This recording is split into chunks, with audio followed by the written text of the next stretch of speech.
মনকে শক্ত করেছি, আর কি করব বলেন। রাজশাহী শহরে যাওয়ার জন্য রওনা হয়ে দিলাম। আসসালামু আলাইকুম, সবাই কেমন আছেন?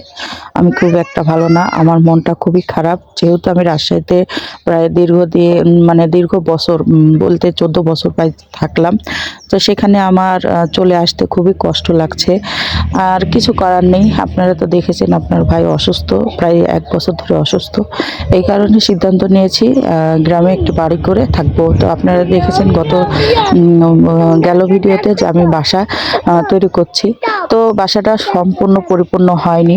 আমি চাচ্ছিলাম যে নতুন বাসায় উঠবো, কিন্তু কি কপাল হলো না।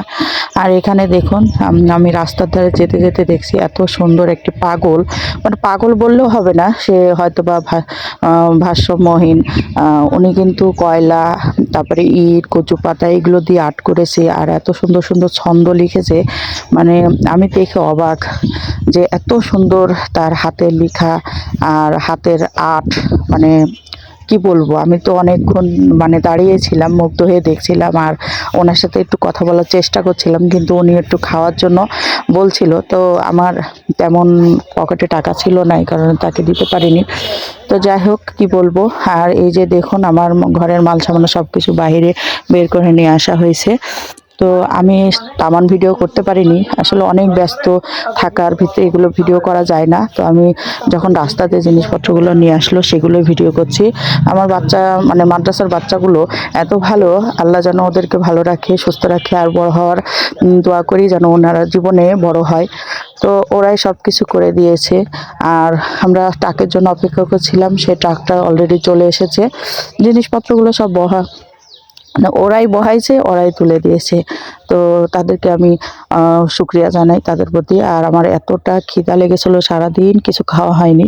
তো আমার মেয়ে একটি পাউরুটি নিয়ে এসছে, সেটাই আমি খাচ্ছিলাম।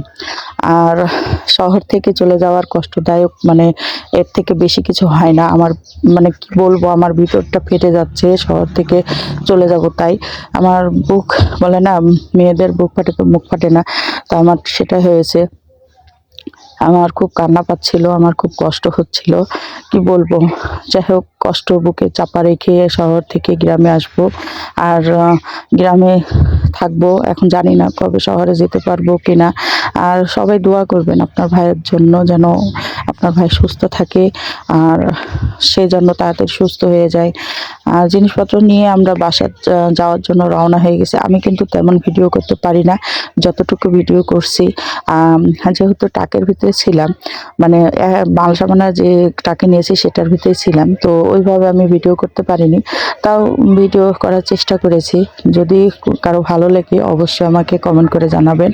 আর আমার বাড়িতে চলে এসেছি, ট্রাকটা এই পর্যায়ে থেমেছে। তো তারপরে আমার জিনিসপত্রগুলো এখান থেকে নিয়ে যাব বাড়িতে। আর আমার বাড়িতে বলতে, আমার তো নতুন বাড়িটা তৈরি হয়নি। তো এটা আমার মায়ের বাসা। তো এখানে সব কিছু জিনিসপত্রগুলো রাখবো। আর আজকের ভিডিওটি কেমন লেগেছে অবশ্যই কমেন্ট করে জানাবেন, আর লাইক কমেন্ট শেয়ার করে দিবেন। আমার মনটা তো অবশ্যই খারাপ, সবাই আমার জন্য দোয়া করবেন, আমি যেন গ্রামে ভালোভাবে থাকতে পারি, এখানে যেন মনটা আমার বসাতে পারি। যেহেতু শহরে ছিলাম, সেহেতু গ্রামে একটু থাকতে আমার কষ্টই হবে। তারপরেও চেষ্টা করব যে গ্রামে থাকা, আর গ্রামের পরিবেশের সাথে মিলেমিশে থাকতে। আর যেহেতু গ্রামে বাচ্চাদেরকে নিয়ে এসেছি, ওরাও যেন ভালো থাকে, সুস্থ থাকে, আর গ্রাম পরিবেশে ওরা মানিয়ে নিতে পারে, এইটুকু দোয়া করবেন। জানি না কখন মনটাকে কিভাবে বুঝাবো। শহরে আসলে থাকাটা অন্যরকম একটা ইয়া ছিল অনেক। তো আজকে ভিডিওটি এই পর্যন্ত।